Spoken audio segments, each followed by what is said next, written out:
I won't be giggling when you start. We're live. Good evening, Vancouver, and welcome to Canucks After Dark. Do you have a band in your house, Parker? What's going on? This is a whole new vibe to the show tonight. After that shellacking from the New Jersey Devils, I figured we'll change things up with some lovely background music that is going to fade out eventually. Welcome to Canucks After Dark. If you are new here, this is a Canucks podcast hosted by me, ParkersPucks, and my co-host, Canuck Clay. How are you doing today, Clay? I'm doing great. I like the matching vibe that we got. We didn't plan this. We never plan it, so obviously. So I like that. I like the new music. A whole new us, Parker. What's the inspiration?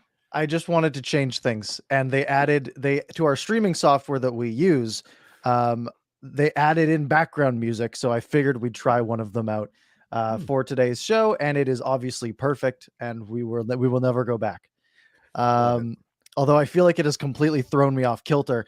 But we do have a good show tonight. Hopefully, we've got 3 Canucks games to go over, as we normally do.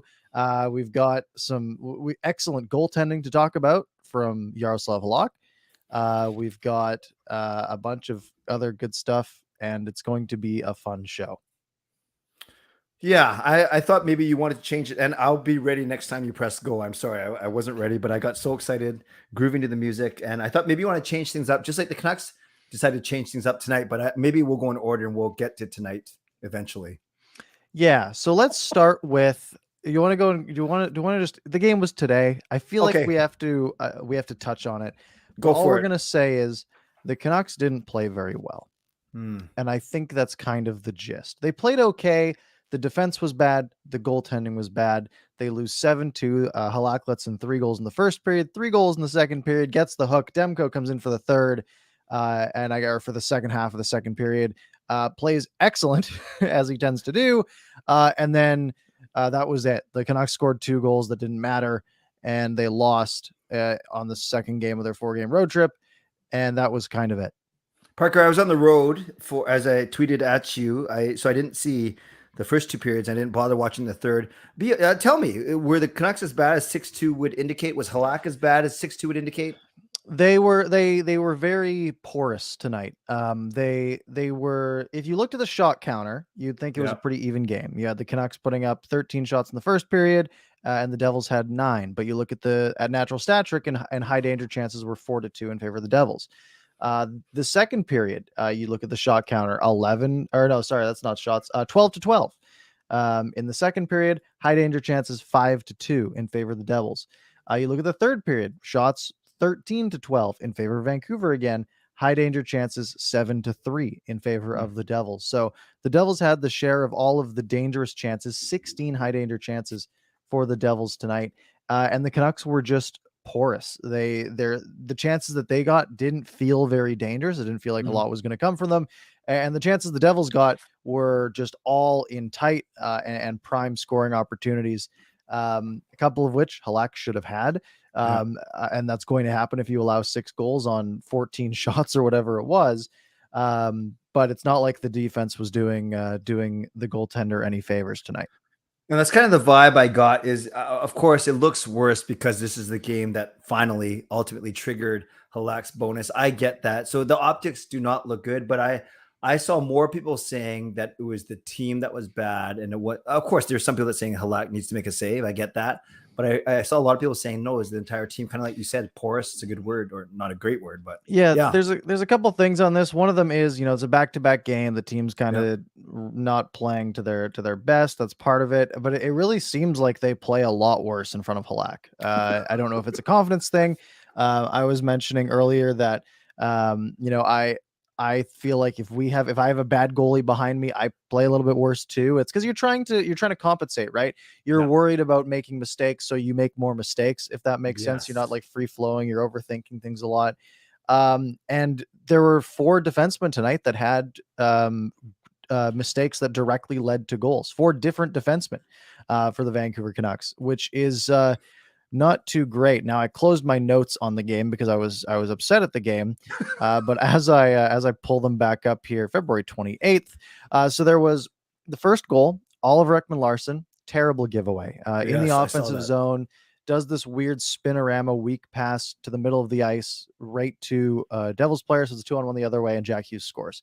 The next goal, Tyler Myers, terrible play up the boards, trying to clear the zone, but plays it along the ice softly to the defender with no support there. Could have just gone glass and out, but Devils get the puck, tic-tac-toe, and they score. Then Luke Shen takes a dumb penalty in front of the Canucks net, goaltender interference, or not goalie interference, but interference in front of his goaltender, hits a guy basically into Halaq. Maybe he was mad at Halaq for a couple of bad goals, and takes a penalty, and then they score. So that's 3 goals. And then the 4th goal, Quinn Hughes just gets beat to the puck by Boquist, and they score. So that is the 4 defenders, OEL, Myers, Shen, and Hughes, basically 2 of the pairs that all had mistakes directly leading to goals. The other defensemen, Hunt and Hamonic, were both pluses on +1 in a 7-2 game. They were fine. They played totally fine. It was the other 4 that had a real off night, and without a goaltender to bail them out, things went poorly. And what's maddening, Parker, is you see the Canucks pummel Calgary, play well, and beat a really good Rangers team. And then how do you do this? I get back-to-back on the road, even though you're not even traveling. And you're not going to win them all. I get that too. There's 2 teams on the ice. It's always funny that people always say, oh, they're going to make the playoffs for sure. They just got to play like this every night. There's another team that's on the ice too that wants to win just as badly as we do. But it's still kind of maddening how you can come off such 2 good performances and then do this tonight.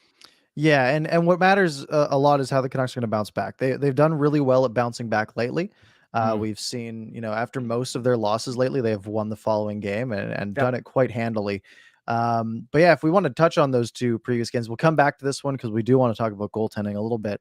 Okay. The 2 previous games, we'll go in reverse order. Go back to yesterday, a 5-2 win over the New York Rangers. I was most impressive thing on this game is the fact that there was a basketball game in that stadium 6 hours before. That is great work. That is so cool that they can do that.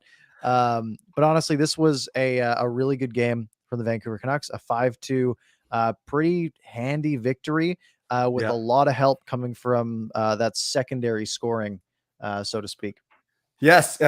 It only took that second power play unit 7 seconds to score after the first unit took all minute 45. But yeah, not only were Lammikko and Heimer good, both with really nice goals, and the special teams. I know we always talk about this, but when you can go 100% on both, that's pretty good. When you can kill off all of the power penalty kills and the power plays for the other team and score yourself, you're usually going to win. And they did that last night. Yeah, and the players scoring goals, right? You have Tanner Pearson scoring the first one. He scored again tonight, by the way. A note on that, during last week's show, I think we predicted the records, and I don't remember what I said, but I got a notification, a Siri reminder, in which I said Tanner Pearson gets the belt. Now, he didn't get the belt, but man, I was close because he scored yesterday and he scored today. That's right. During the show, you recorded a series. That's right. And I was close. Man, I was close. I didn't know it was Highmore's birthday yesterday. I should have factored that in. Exactly. But the Canucks ran away with this one. They go up 4-0, a Pearson goal, a Myers goal, Lammikko, Highmore, JT Miller getting another 2 assists in that game too. And then it gets a little scary because the Rangers score 2 in the third, but Pettersson puts it in the empty net. Demko gets an assist, which is nice. It was a good game. Demko was fantastic. Special teams was perfect. And all around a solid performance. And it's funny. I know I talked to my vlog about how with Dickinson out, they put Chase on in, and then they split up PD Podkolzin and Hoglander. And then it almost broke PD's point streak, which ended up getting broken tonight. But he had to score that backhanded empty net goal from center just to get his point streak continuing. So yeah, he got away with it. It's, again, I'm not a big fan of putting Chase on the line. I think I talked about that yesterday a little bit where, I mean, if you're going to put Chase in, you got to put him somewhere, unfortunately. And you're not splitting up the motto line, so to speak. You're not splitting up. I feel like you shouldn't be splitting up the lotto line, or at least keeping like Pettersson with puck holes and Hoglander, keep him with some scores. I don't know why he gets stuck with the Chase on stick, so to speak. But and I mean, it showed a bit last night, right? Like they weren't producing much, and it really came down to that fourth line coming through in spades to help the team win. And a great point too about the Chase on and who who has to play with him. Then I realized Chason's a true right-hander, whereas both Parkos and Hugland are left-hander. So I get it. One of them had to go to the left so then Chason could play on the rights, and then one of them has to go to a different line. So I get that. So it's going to be one of the two. Yeah, but the other two guys have skill, which is also important. Yeah. Yeah. That's just my thought, though. No, that's fair. So do you think Di Giuseppe gets in? I didn't even think about that.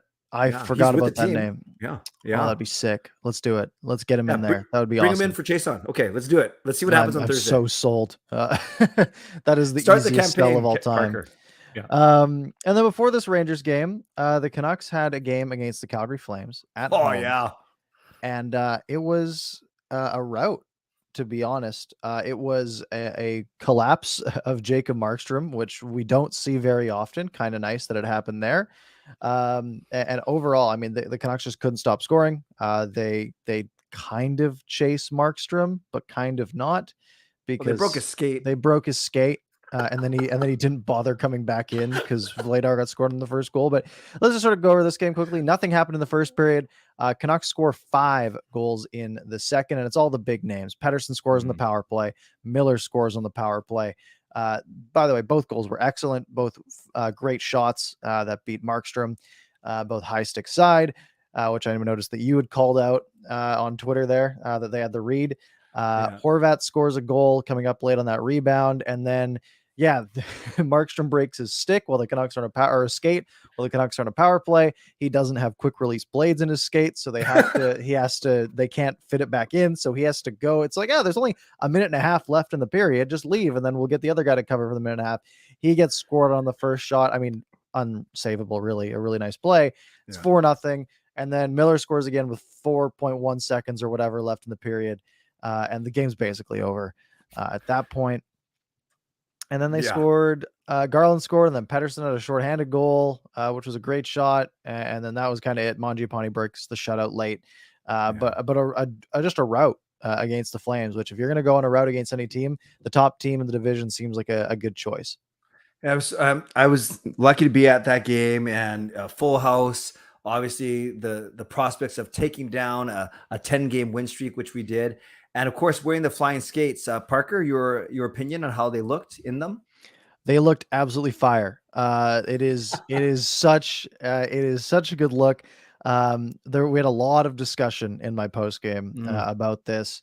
I'm not of the mind that it should be the Canucks main jersey at all. I think I think you got it's Vancouver. Blue and green just makes so much sense to me. But man, that is the best third jersey in the league if you have it as the third jersey. And compared to their current third jersey, which looks so similar to their main, it's the exact same color scheme. There's just no white trim, different logo, and that's it. But you could have this sweet other look, and you wear it 10 times a year. You wear it like just on Hockey Night in Canada, right? That's all you got to do, and you'll sell a ton of them. They already do. And it fired everyone up for this game, right? Everyone was looking forward to it because that Demko looked so good. Yes. That was just so fire. Everything was perfect. The Demko nod to McLean, it wasn't just making news here in Vancouver, across the entire league, with how he looked, the story of how he got McLean's permission, how he worked with very hard with his company to make sure that all the details were covered. And then, of course, Parker, the windmill save with no stick. Okay, I'm not a good hockey player. We've established that on many streams, but even I know that if I was walking down Main Street against a goalie that has no stick, even I know to shoot low because there's no way he's going to cover the whole bottom. I get that. Yeah, but on the other hand, if you're that wide open, you're just shooting at whatever's open. Okay. And again, typically the best place to shoot is like 24 inches off the ice, right? It's not top corner. Right. But it's so tempting. It goes top corner. It's so pretty. It's hard not to shoot up there. And you were saying it sort of made like national sort of thing. 6, 7, 8, 9. So when I sort of peruse for topics for the week, I go through the top posts of the week on the Canucks subreddit, just because I'll have all the news there. And same with the hockey subreddit. Obviously there's a lot of like Russia, Ukraine stuff in the hockey subreddit, and that's like the top 5. And then number 9 on that list is just a picture of Thatcher Demko in that gear, because it is that good. It is so fire. The blacked out pads, the old style CCM logo everywhere. It just looked fantastic. Did you even see the picture on the back of the mask? Yeah, That was cool too. It Yeah, was McLean cool. and McLean and Linden embracing as they go to Game 7 to play against the Rangers. Yeah, it's just everything, every little details, and that game Canucks cover all their details in whipping these guys. Too bad we might not see them in the playoffs, but we can only hope. Another fun stat from this game was the penalty minutes. The Canucks had 2 penalty minutes. The Calgary Flames had 34. Because they did have 14. They had 7 minor penalties for 14 minutes. Flames fans were not happy about that. Also a perfect special teams game. 1 for 1 on the PK, 3 for 7 on the power play, and that 1 for 1 on the PK they scored. That's right. Pettersson scored. So, and then the 2 misconducts late for Gaudreau and Lucic, which were funny because Gaudreau's the one that got high sticked. Which that always cracks me up when they get the person after. So a dominant performance over the Flames, a pretty good performance over the Rangers for a win, a bad game against the Devils on a back-to-back, but it's easy to sort of look past that one and look forward to the next game, right? The Canucks the Canucks have the Islanders next on Thursday. They'll have Demko rested off of 2 nights, even though he did face 19 shots tonight. Where do we want to go? Do we want to be positive? Do we want to be negative? Where do you want to go next? Well, I'll give you 30 seconds to think about it. I would say one last point about the Calgary game. You know how I've always said to you, and you've noticed it too, that Mott never shoots, right? On a 2-on-1. He just doesn't. That's not in his hockey. Can you say wheelhouse. He always shoots? Oh, sorry.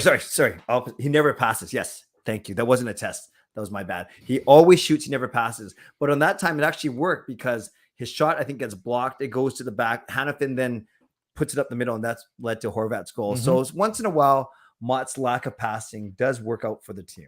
And I'm pretty on board with shooting on 2-on-1s, to be honest. Defenders are really good at breaking that pass up, and it's not that hard if you're a defender.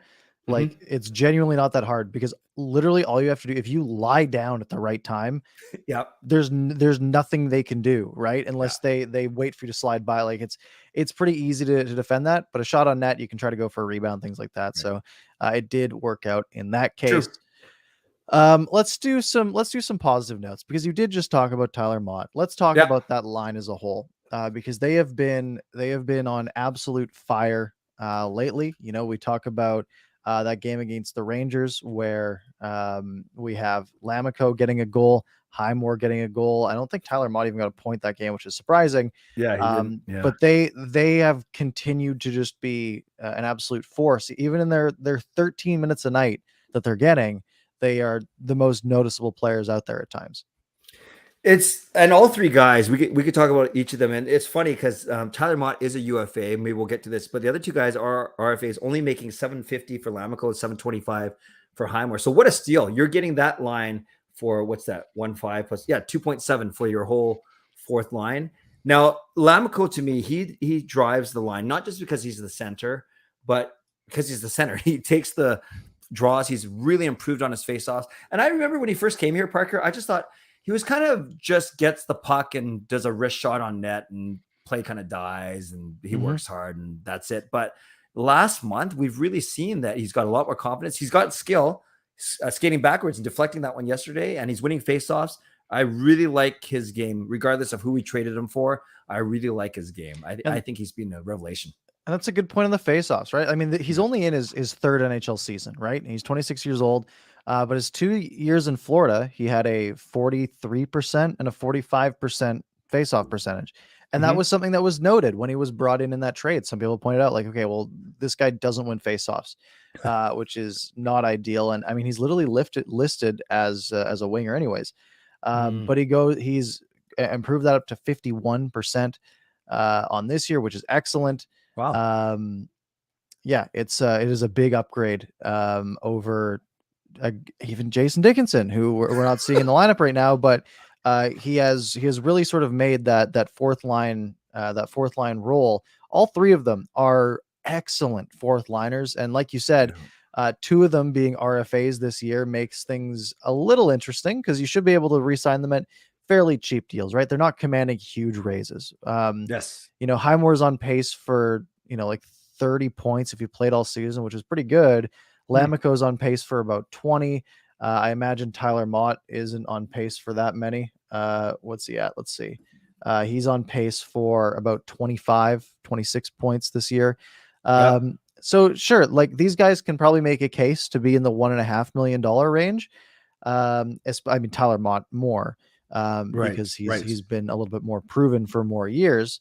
Um, but they're RFAs, right? Lamico and Highmore are RFAs. They should be a little bit cheaper. And maybe you go the term route, right? Maybe you say, hey, instead of 1 year at 1.2 or 1.5 or whatever it is, what if we give you 3 years at like 1 point, at like a little bit lower, right? Yep. Yep. And you sort of say, hey, instead of like, and I think you can go the same way with Tyler Mott being UFA, right? We've heard that like 2.6, 2.7 is the number that he might be looking for, which Wow. I don't know if the Canucks are in the position to make a move like that, but what if you say, hey, what if we give you like 4 years at like Hmm. $2 million, right? Kind of similar to what Pittsburgh did with Brandon Tanev, but at a lower level, right? They gave Tanev like 6 by 3.5, I think.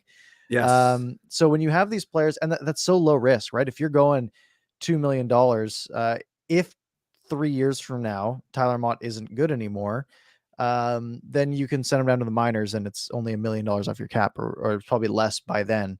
Mm-hmm. So and it's good for Tyler Mott too, right? If you can get 4 years of stability as a fourth liner, that's pretty ideal. And I mean, it's not like $8 million is much to scoff at.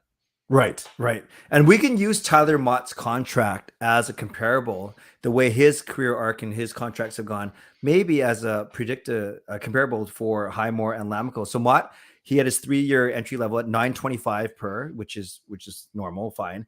Then he signed a 1 year Parker for 975, and then he signed his 2 year, which is currently expiring at 1.225. So he went 925, 975, and then, like you said, not just a 1 year, but Mott went 2 years at 1.225. So maybe if Highmore and Lamico are making 750 and 725, yeah, maybe you go after them for 2 or 3 years. And instead of a 1 point whatever 34, maybe you are going with Tyler Mott like contract between 1.1 and 1.2. I would love that. I would love Yeah. actually, I'd love to get them for 1 million each, but I don't know if that's reasonable. Yeah, and I think you can sort of play with term a little bit there, right? Yeah. Because like I said, you can send someone to the minors, and it takes like $1 million off your cap or so, right? Yeah. So you can lock them up for as many years as you want around that number, at like right, like even if you say, hey Tyler Mott, we'll give you, or hey like Yoel Amico, we'll give you 5 years at 1.2, right? The only risk there is cash, and that's Mm. not my problem. That's Francesco's problem.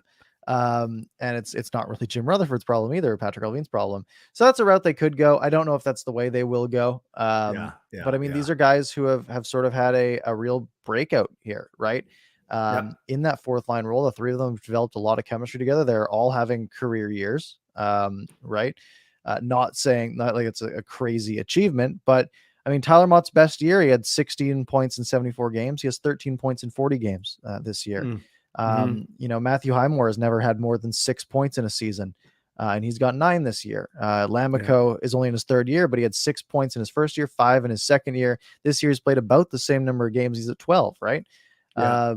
So they're the three of them are working together really well, and that's just on the offensive side that I'm mentioning, right? Not to mention they're good play in their own zone, and they continue to be sort of the heart and soul of the team.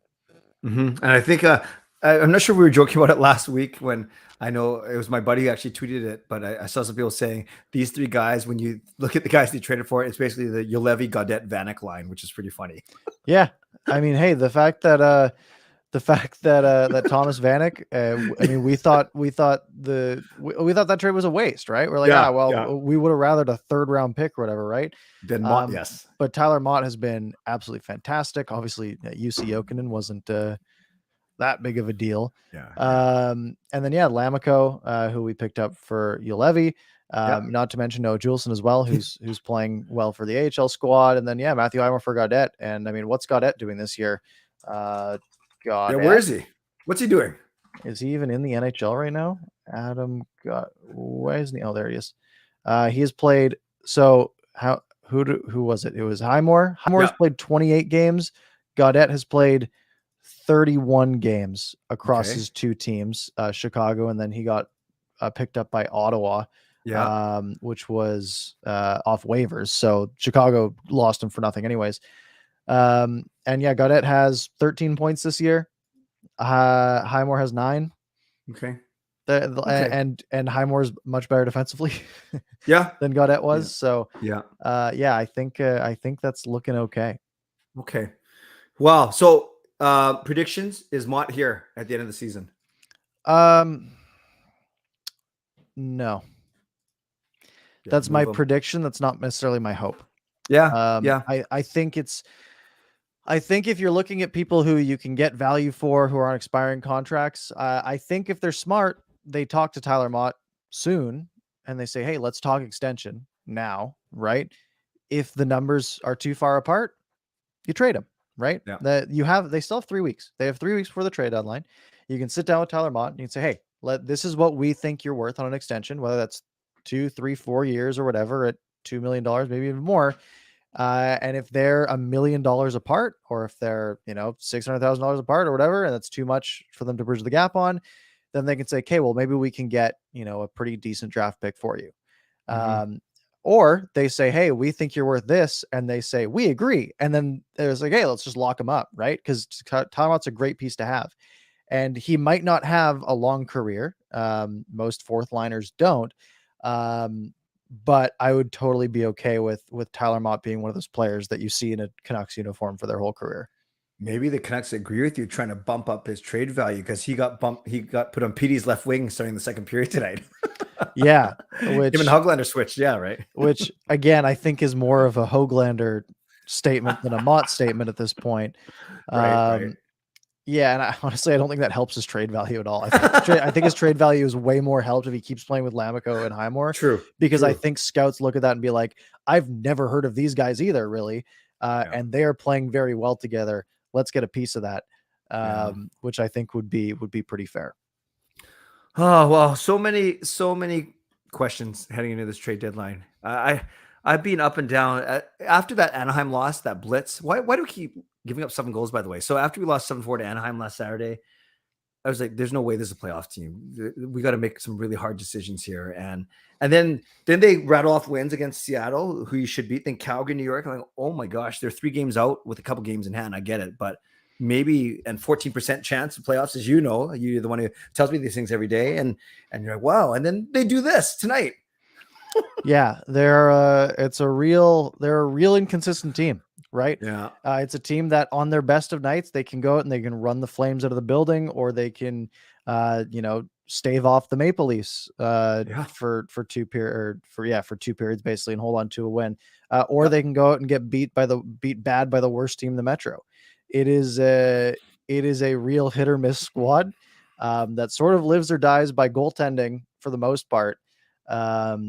And sometimes they score a lot and sometimes they don't know how to score. And that's really it. That's sort of the story of this team is you never know who you're going to get on a given night, which, by the way, isn't a great recipe for success.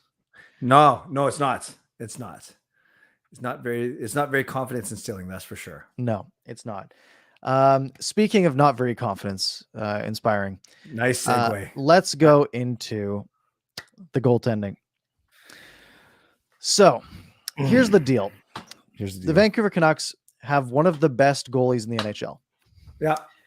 They also now seem to have one of the worst backup goalies in the NHL. Now, the problem there is the Vancouver Canucks have heavily relied on Thatcher Demko being an absolutely fantastic goaltender this year. He has put up a .918 save percentage. And he has he's only won 23 of his 41 starts, which doesn't sound that good, but then you realize the team in front of him isn't scoring goals for the first half of the season, and then that kind of makes sense. Yeah. And then we have, as the backup, Yaroslav Halaq, who, like we said, hit his $1.5 million bonus today, 1.25 or whatever it is. Hit a nice chunk of change today with his start. Who started the season pretty shaky, I think is a fair word. He looked a little shaky. And then he was pretty decent for a little bit, right? And he seemed to get unlucky. The team couldn't put anything together in front of him, but he was having some decent games. He had his save percentage up around .909, I think, at one point. And then he has fallen off an absolute cliff. Tonight, he allows 6 goals on 14 shots. In his last 2 games, and again, I closed it again, which is dumb of me. In his last 2 games, I forget the stat. He's got like a 577 save percentage in his last 2 games. Because he got pulled in the last game too. And then the game before that, I think in the last 3 games, he's got a 649 save percentage. Yeah. Which is absolutely atrocious. So the bonus has been hit. Yep. Does Halaq have any trade value left?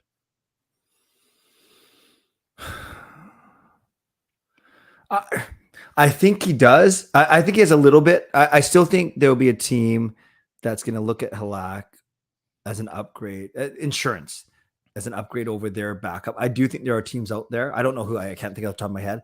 But with this full no move, he can simply say no too. Although I don't know why you would if you want to go to playoff. Things aren't going well here. Yeah. And so my thought, my thought is that he doesn't really have trade value left. I think he's too risky. I genuinely think that I think you'd prefer to go into a game with a backup who is a consistent like 900 goaltender, which I think is pretty reasonable for a backup, right? He was until 3 games ago. Well, the problem is, or he goes on a run where he can't make a save. Yeah. And we've had that a few times this year, right? Yeah. Early in the season, that was the case. There was remember that Columbus game? He lets in 3 goals on like 5 shots or whatever it was. And now he's on this complete just spiral where he has lost all confidence. And in my opinion, I mean, I would rather have most other backups, or I'd rather have a guy who's predictably around like 890 because like, all right, we got to go score 4 goals tonight. Not, okay, we're either going to be able to win this game 2-1 or we are going to get absolutely shelled and we're going to have absolutely no chance. Halaq is a real live and die by the sword goaltender at this point where he's either going to play really well or he is going to lay a complete egg and you will have 0 chance of winning. And there's not much in between, it seems. Yeah. I love what you said. So I did a poll last night. As soon as the Canucks beat the Rangers, I said, who should start in goal tomorrow against New Jersey? And you had a really good quote. And then I need to get you to predict what the final result was. So you said, this is really tough. On one hand, you don't want to wear Demko out and have him play 70 games. On the other hand, Demko good. And the team only plays 2 more games in the following week, i.e. Thursday, Saturday. And they're not even traveling on Thursday because it's Long Island. So having said all that, take a guess, Parker. One was, just take a rough guess. Demko Halaq. I voted on the poll. So I think I saw the results at one point. I think they were 57. I think it was 57% Demko. That's what it ended up. Yeah. Demko 57, Halaq 43. Yeah. And so I was asked this on my post game last night as well. And I said, at first I was like, you just start, it's the easy decision. You just play Halaq. And then I thought about it for a second. I looked at the schedule and that's sort of what I alluded to there. And I said, well, after this game, they have 2 days off and then they play 2 games and they play Thursday, Saturday, and then they have another 2-day break. Or 3-day break even. They don't play again until the following Wednesday. So they basically play after this game 2 games in the next 8 days. Okay. Right? Or 7 days, right around there. So there's enough time for rest. If there's any back-to-back that you are ever going to start your starter for both, this is kind of the best case scenario. Like you said, basically no travel for the Thursday game. So they basically get to, he could just not go to practice the next 2 days, fully relax, and that would be totally fine. Also, Canucks had won 3 games in a row pretty handily. They're on a heater. Demko would have been absolutely perfect in all 3 of those games. So there's another reason to sort of go that route. And Halaq hasn't been confidence inspiring. Also, there's the bonus that sort of played into it. There was like, the more I thought about it, I was like, man, there's so many things pointing to just like, hey, just play the hot goalie at this point, right? And sure, you don't want him to play 70 games. But man, if you have Halaq in these games, he's really not going to have to because you're going to be way out of it soon when you're just losing games like that. But the other thought of it was it's also the Devils. They're not a very offensively strong team this year, right? And sure, they scored 7 tonight and good on them. But coming into this game, they had scored a bunch of goals lately. And that kind of also led to me like, hey, maybe you do want Demko in because they've kind of been on a hot streak for scoring. And that's not the route they went.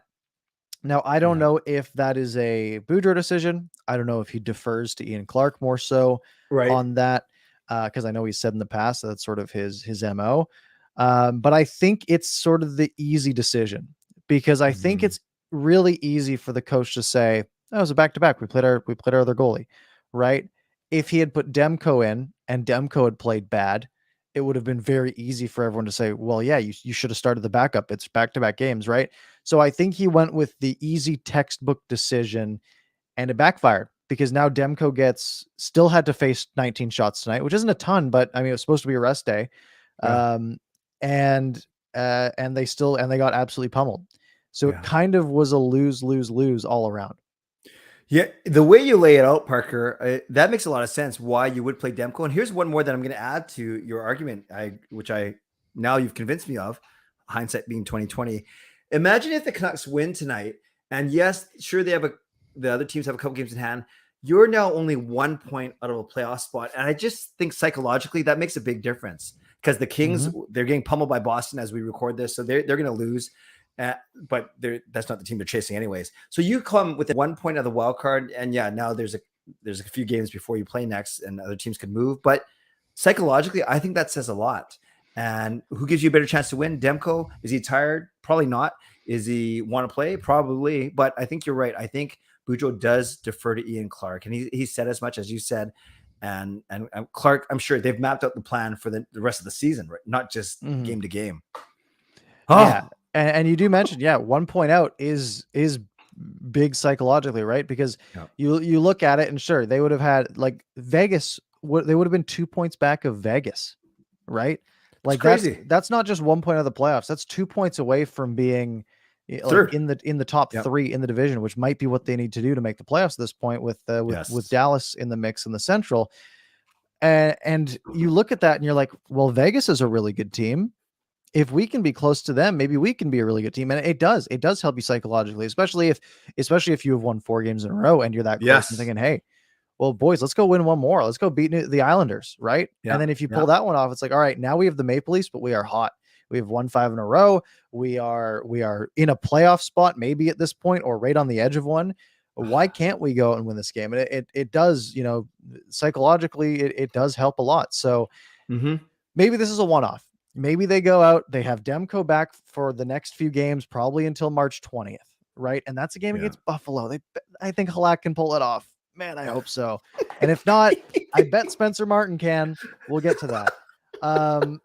So if the Canucks go out and they take down the Islanders, which is a team that they should be able to beat Yeah. in theory, then I think this game can be seen as a blip.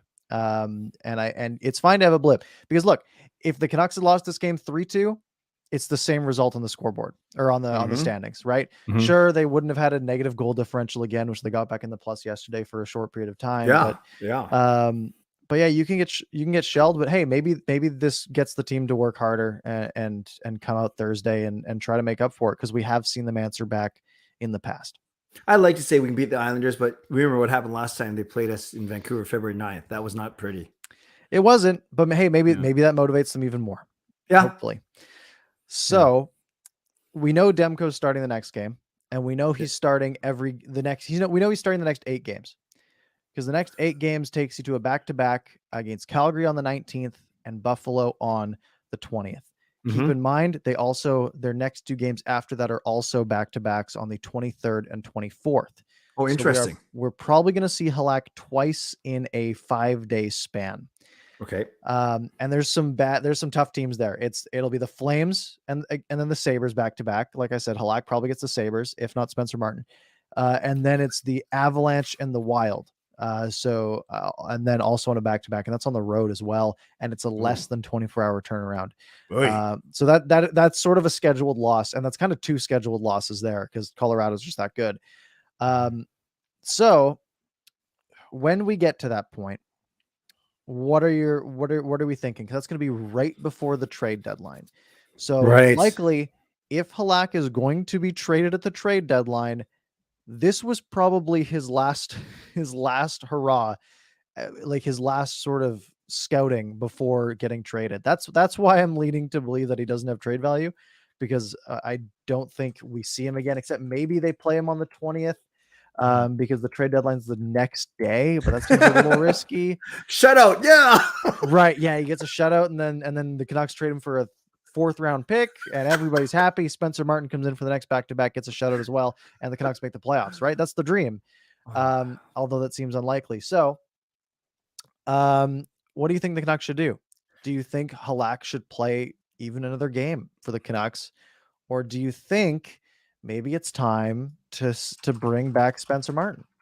That, Parker, I never thought about that. That is such a great point about the fact that that could be his final game until the trade deadline, except for the 20th.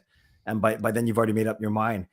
Yeah, because not only are there gaps, as you said, in the schedule, but there are some good teams and some bad teams. So there, on one hand, you want Demko to play against the bad teams, and you think he'd be able to pick up home wins against Montreal, New Jersey, and Detroit.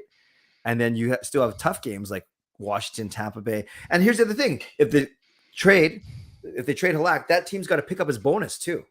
So another reason why. Oh, but they got to pay it, right? No, the Canucks still. So the Canucks have to pay it because he has hit the bonus. Right. So that can be optioned in the trade. Right. But I think if any team is trading for Halaq, they are not also taking that bonus. Yeah, exactly. Yeah. So I think the Canucks are. I think the bonus has come and gone. I think that conversation is over. Okay. I think if Halaq was playing really well, then you might be able to convince a team to take it too. But you're not convincing a team to pay him next year as well when he's playing like this. Yeah, and it kind of leads to actually the whole argument of why his trade value isn't that high, regardless of who plays. So I agree with that. So to answer your question, does he play again before, and what's going to happen? I could see them writing down if the Canucks win on Thursday and Saturday and still find themselves between 1 and 3 points out. I think you do ride Demko all the way until the 20th. I really do. Mm-hmm. Yeah, I don't see you playing. Yeah, you're not playing. Halaq has taken months off before. I don't think you're playing anyone other than Demko until that March 20th game. Yeah. Because they're all at home. They're all at home. Yeah, and the thing is, like I said, if you have a trade for Halaq lined up, then you probably don't play him that night, and you probably play someone else. I think it's going to really come down to March 19th against the Flames. If Demko gets a pretty easy night, which seems unlikely, but let's say it's a night like that 7-1 game against the Flames, where maybe they'll play, maybe faces like 27 shots, right? Then you have Buffalo the next day. You probably ride them, especially if they're right on the edge of a playoff spot, because that might be their last winnable game before the Avalanche a couple nights later. Mm-hmm. But man, I still keep thinking, why don't you just bring up Spencer Martin for that game? And I think the way that he played for that period of time was better than Halaq has played all year. Yep. And I think I want to see more, right? And just for the future, right? Do you have a guy who can be your backup next year in Spencer Martin? Why not try? And why not take a look? That's a really good point. And when you look at all the reasons why, it's a home game. So he's just driving into the arena. Yep. That the Halaq has already triggered his bonus. So you're not doing Halaq dirty. That's a great, that's another thing. Wow. That's a really and I get why you don't bring up Halaq now, because you can't move. Why you don't bring up Martin now, because you can't move Halaq, so you don't want to waste all this cap space and roster. But you're right. If it's a one and done, because that's only back to back at home in the next 3 weeks, yeah, maybe that makes sense to me. And then you have a very tough road trip: Colorado, Minnesota, Dallas, St. Louis. So, but who knows where the Canucks are going to be in the standings by then? Yeah. I have time for that argument, Parker. I really do. Yeah. So I had this conversation a little bit on my post game again today, and I was kind of thinking, I was like, well, what if I was thinking, even if you don't trade Halaq, do you even want to see him play another game? Right. Because I am fully of the mind that I think you bring Spencer Martin up for the back-to-backs because there's no real downside, right? I don't think he has to go back through waivers again. I don't think so either. Because I think you're good to just call him up for a game, have him on the roster for literally that day, and then send him down the next day and just have Halaq sit in the press box for those. Yep.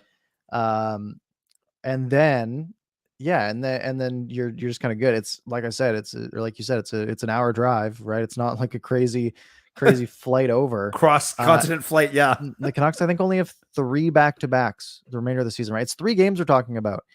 There's one more at the very end of the season too, which could be interesting. The Canucks have their last 2 games are back-to-backs. I think they play Demko for both if they're in the mix.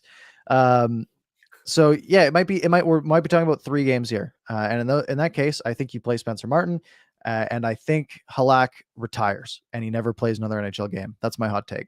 Whoa. We've gone from is he going to play again to will he get traded to never play again in the NHL? I mean, look, he's going to be 37 next season. Yeah. He is clearly in a downward spiral. I don't know if he gets picked up next year. So that's going to be my. And I mean, it's really easy for me to say that after he let in 6 goals on 14 shots, but maybe if he didn't do that, I wouldn't say it. So that, like I said, that's my hot take for the week. You know what's interesting, Parker, with Pullman going on retroactive LTIR with Burrows there now. Who knows what happened with Dickinson? We don't know the exact money calculations for the Canucks salary cap, but if you wait until March 21st, you could technically bring up Martin for the rest of the season. It's only his contract prorated for a month. That's not the end of the world. I think the reason I didn't go that route, and you could if waivers are a factor, then that makes sense. Right.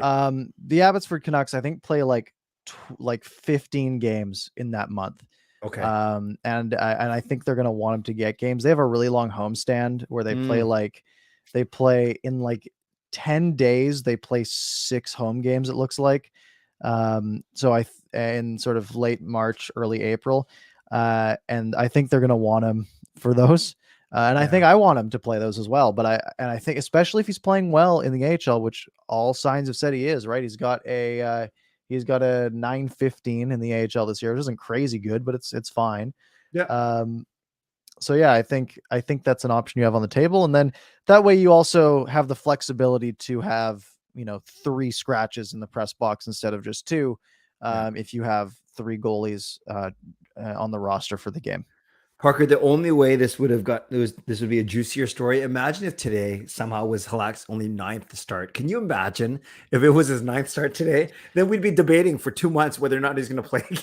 Well, I think we should have been before because he's been bad the last 2 games too.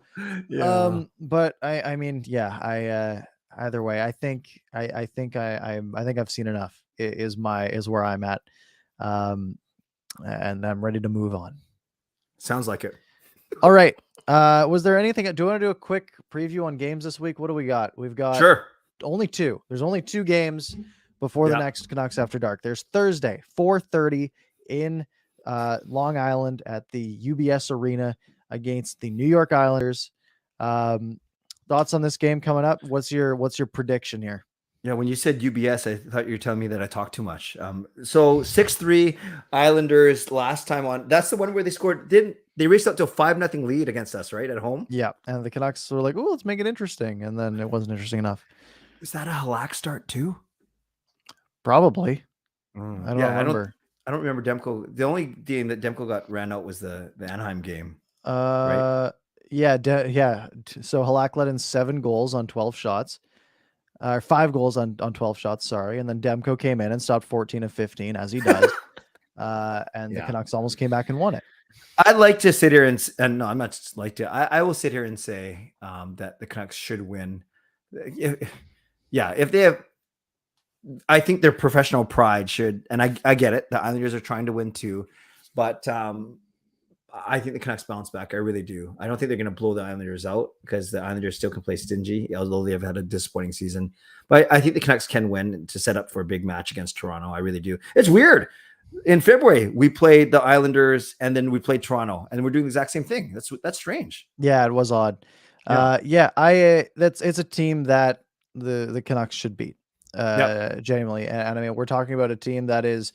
As they sit, they are 26, 23, and 6, right? They are above 500. They are still literally 4 points out of a playoff spot behind Vegas. And the Islanders are not. They have 48 points. Right now, the playoff bar in the East is 65. So they are well out of it. Their season is basically over. They're not really on a run right now. They beat the Ducks 4-0 yesterday, but they get the Avs tomorrow, who are probably going to blow the doors off of them. They've been struggling. And I think that's a team that the Canucks should sort of use as a tune-up game, right? If they want to be in the mix, that needs to be a tune-up game for them. They need to go in, take the Islanders out pretty confidently and then try to carry that momentum into Saturday's game against Toronto. Yes, a big hockey night in Canada game, and I, I I have a feeling the Canucks are going to play really well. I can't sit here and guarantee a win, but I know they haven't led. Well, no, I was just going to say Toronto was the one that beat Detroit 10-7, right? They had the 10. Okay. What's up with the 7, man? I know even Boston beat LA 7. What 7 is the new tonight, yeah, 7 is the new 4, I guess. Or yeah, it is crazy. Well, it seems to be that if goalies have a bad night, teams just take advantage and they're like, all right, we're just going to keep scoring until you stop us. Yeah, this is an interesting game. The Maple Leafs are in real goaltending trouble. They have such good offensive capabilities. They take down the Capitals 5-3 today. They have Austin Matthews playing just at a stupid level. How many goals does he have this year? I want you to guess. Do you know? You have a guess? Okay, I won't overthink it. They played 53 games. He's played 50. He's played 50. He has 37 goals. That's amazing. So he's on pace. That's like a 60+ goal season, right? Like if he played every game, that's absolutely crazy. By the way, were you okay with Austin Matthews getting first star of the week with 9 points in 4 games, and JT Miller coming in second with 8 points in 3 games? Yeah, Matthews had more goals, didn't he? Yeah, that's fine. Yeah. Okay. 4 goals, and that's sick. Yeah, and I mean, it's a team that can score a lot of goals, but they have had Jack Campbell, who was their savior in the first two months of the season, basically, was getting all the Vezina talk 30 games in, and torpedoed off a cliff. Remember he was literally hitting Vezina conversation. Yeah, and his save percentage is now 917 for the year, which is still good, but it was like 940. So it has been very bad lately. They almost blow it to the Red Wings on Saturday. And they get a bit of a tune-up game here too. They play Wednesday against the Sabres, and then they get a nice little break before the Canucks game. For them, they're looking at this as the easiest 6-game stretch of the season that they have coming up, because they have Buffalo, then Vancouver, then Columbus, then Seattle, then Arizona, and then Buffalo again. So the Maple Leafs are looking at, we are but a speed bump to the Maple Leafs. Like probably the hardest opponent of their next 6 games. Which is saying something. So they are going to have some momentum going. Keep in mind, they've won their last 3 as well coming into it. So a real chance for them to pick up some wins. And hopefully the Canucks can pull something out of it. But man, that's going to be a tough game. Their division, Parker, is crazy. Florida 75, Tampa 74, Toronto 74. That's yeah. And the thing is, if you don't win that division, you're playing one of the other teams, right? The team, there is such an advantage to winning that division, because if you win that division, you're playing probably Boston, which I actually, for Toronto, maybe they don't want to win the division. Oh man, that would be so funny. But I mean, yeah, if you get second or third, you're playing the other team, right? So you're either playing the Panthers, the Lightning if you're Toronto, and that is rough. I think Toronto's just kind of screwed. You got to win that conference, so then you can. They're not bad, which is but tough, they're not as strong. Washington, you got it, but Carolina's doing so well on the other side. Yeah, and Carolina has it's not. I'm not gonna. They don't have easier opponents, but Carolina is hot right now. The Pittsburgh Penguins are up there too. That Eastern Conference is absolutely crazy. And it's wild that, I mean, I think we said this a month and a half ago, that the 8 teams that are making the playoffs are decided over there, right? Yeah, and it's because there's literally a 10-point gap between 8th and 9th. We usually play Toronto well in Vancouver, but I don't seem to remember us doing that well in Toronto. Is that fair to say? I don't know. I want to see if I can. If that's a quick thing for me to pull up, and it looks like it kind of is. What do you type in? Canucks Maple Leafs history or game history? Yeah, that's literally what I did. So does this show me which team is the home team? Oh, it doesn't. It just shows me which team. Oh, maybe it does. What dumb website? I think home is first, because the last game was in Vancouver. It was. It looks like the home team wins almost every time. So going back to last year, because remember, the Canucks played the Maple Leafs 8 times last year, 9 times last year, 8 times last year. 8. The home team won every game. That's the spoiler. If this is to be believed, which I don't really believe it, unless they're just listing the winning team first. But there's a couple that are opposite. Okay, so I'm not entirely sure. Let's see what this one says. Does it say home? Sorry, this is great radio. No, it's okay. In the 2020s, the home team is 6-0. Yeah, that agrees Okay. with that. Yeah. Yeah. So, yeah, that's Okay. So crazy. not a good chance then. I mean, statistically speaking. Statistically, they have 0% chance of winning. But they might win, which is exciting. So that's our preview for the week. That's they played 2 games. And I'm stuck on the Maple Leafs page. There we go. Canucks schedule. Yeah, so they don't play for a few days after that. They don't play again till Wednesday, the 9th. So we'll have a couple games to go over. Parker, do you want to buy my Canadiens tickets? That's the only game I have left to sell, or anyone else in here. I am out of the country for that one. Right. I will be. I will be. I will be in Disneyland for that game, and I will. That's worth it. I'll be out. So, we'll reconvene on Monday and talk about those 2 games at least. Man, it's already 10:56. Do you want to take some questions? Sure. Let's go rapid fire. Oh, does that mean I have to pick a question? Well, I can help too. Funq saying that there's a new clip cut feature. Do we finally get access to that? My channel didn't. But I don't think mine did either. That's annoying. Because I know there is a clip feature. I'm gonna pull it up. Yeah, we can. You can clip clips if you want. If I ever go on a rant or there's a good segment, I'm gonna clip them and we're gonna use those. So that's interesting. I want to hear your thoughts. Oh, yeah. Sorry, I already grabbed this one. Yeah. Your thoughts on Niels Höglander's game lately? You can always count his effort, but his overall game hasn't been great, and that's fine for a second-year player. But Bruce doesn't seem like the biggest Höglander fan, and I'm going to sort of parlay that into it doesn't seem like maybe management is either, from maybe some rumblings. What are your thoughts? Yeah, I full disclosure, as I've established, I didn't watch today's game. However, I will say this: on one hand, it's kind of, you see flashes of his effort, his skill. He's got really good hands, some of the best hands of that 2019 draft. And remember, he's only a second-year player. I think that's the one thing for me, Parker, is I can keep coming back to. He's only a second-year player. But I do remember at the start of the year, and it's not, you can only have one or the other. I kept saying that I thought by the end of the season, Puckholzen, actually I said it would happen earlier, that Puckholzen would be the stronger player and that I think he'd get more opportunities. We're starting to see that in terms of ice time, in terms of defending leads at the end of a game. But there's room, obviously, for both these guys, especially on cheap contracts. You got to have guys on the entry-level contracts playing at least decently well and having a spot on the roster. So I'm not too worried. Yeah, he might not be the Boudreau's favorite player, but he still has a top 9 spot on this team in my book, at least. So I think it's just a rough patch. At least I hope so. Yeah, the sophomore slump is a coined term for a reason. And he seems to be sort of in the heart of that. And keep in mind, for the first 30 games of the season, so was the rest of the team, right? Everyone was playing terribly. And Höglander just didn't seem to really come out of that. Like you say in this comment, the effort is there.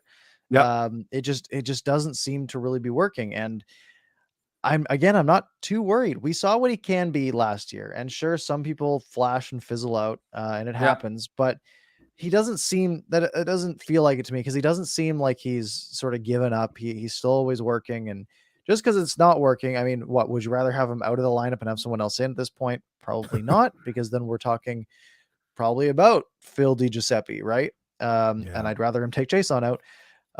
So I think I'm not too worried. Again, I think if the Canucks do want to make a push for the playoffs, I think he has the ability to be a big part of that if he can sort it out. But I don't know if that's going to happen this year. That might be maybe more of a next year thing, hopefully. But we'll see.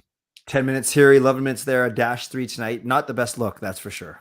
Yeah, although I'm not any forward that was a minus tonight, I give them no fault. Yeah, you don't pin it on them. Because every single goal was basically caused by defensive lapse, except for the 6th goal, which was Halaq seemingly not trying to make a save. Right. So that was any forwards that were a minus tonight. I don't give any downside to. I like Sia's latest one. I was going to reference the fact that she said we haven't won in Toronto since 2011, which made me sad. But then she just said, heard this, thoughts on a Miller trade package with Martin. How do you say that guy's name? Necas. Okay, that guy, Ethan Bear, and a 1st-round pick. So 3 assets. You can pronounce that. See if I get that right. I can pronounce Ethan Bear. Yeah, it's Necas. That's not that hard. There you go. Necas. Good old mother Necas. Okay. So Ethan Bear, I like. Yep. He's not like a star, but he has the potential to be a solid defenseman. Natchez is young. Natchez is 23 years old. He's a player. He's got 28 points in 48 games this year. Last year he had 41 points in 53 games. Yeah.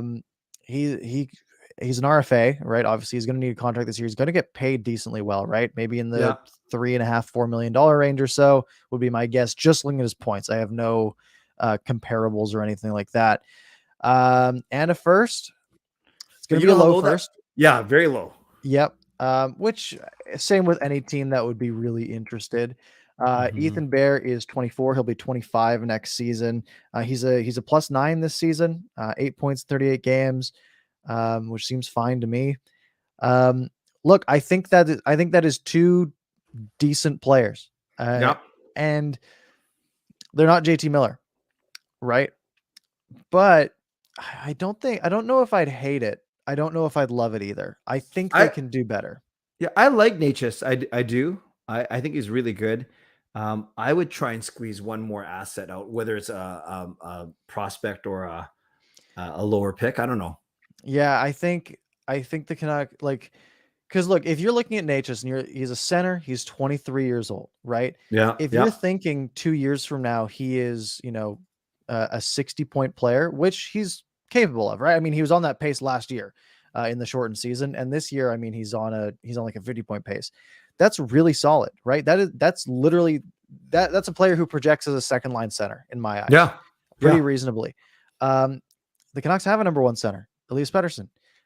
So if you and they kind of have a second line center in Bo Horvat too, right? So I think you're filling a gap pretty well there. But like you said, I'd like a couple lottery tickets with that too, just in case, right? The first is nice. Maybe throw a sort of a reclamation project in there too, maybe, right? Sure. Someone who's maybe 21 years old and isn't living up to expectations. And I have no knowledge on Carolina's prospect system. But that sort of idea, seems like it could be a little bit interesting to me. Yeah, I think you're 3 assets. Of course, it depends how good the assets are, but I think 3 assets is the bare minimum right now. Yeah. All right. Any other ones you want to take here?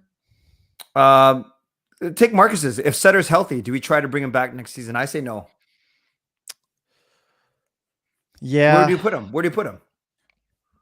Well, it depends. Are you using him? Yeah, it is tricky. Well, I mean, we'll see. They have to re-sign these current fourth line guys right now.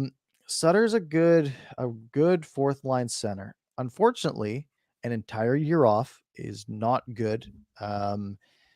So I say probably not. However, if you sign him for $1 million, there is no risk, right? It's a contract slot, which is kind of a risk, but barely. So maybe I wouldn't, if it came out that the Canucks had signed him for another year at $1 million, I wouldn't be complaining. I'd be like, okay, that's fine. It doesn't really matter in the grand scheme of things. But if we're talking about just as an asset, even, right? If they let's say Brandon Sutter's healthy next season, which I don't know if that'll be the case. Let's say he comes back and he plays fine as a fourth line center. That's a decent trade chip even, right? When you do get to the trade deadline, if you're just thinking about it in that case. So yeah, I wouldn't hate it. I don't know if it would happen though. Do you take a 33-year-old Brandon Sutter at 1.125 using this year's contract for 1 year, or do you stay with Jason Dickinson at 26 years old, 2 more years at 2.6? Well, what are you doing with that Dickinson contract otherwise? Let's say good point. Let's say right, you got to dump it somewhere. If you can get anything for it or even nothing for it and replace it with Sutter, I mean, that's just taking $1.5 million off the cap for a replacement that's probably a lateral move at worst, seemingly. And it's crazy we're talking like that, considering not the massive hoopla, but we had expectations for Dickinson. And I think our expectations were fair. He seemed like he was going to project to be a really good third line center, a really good defensive third line center. That's what he was in the past.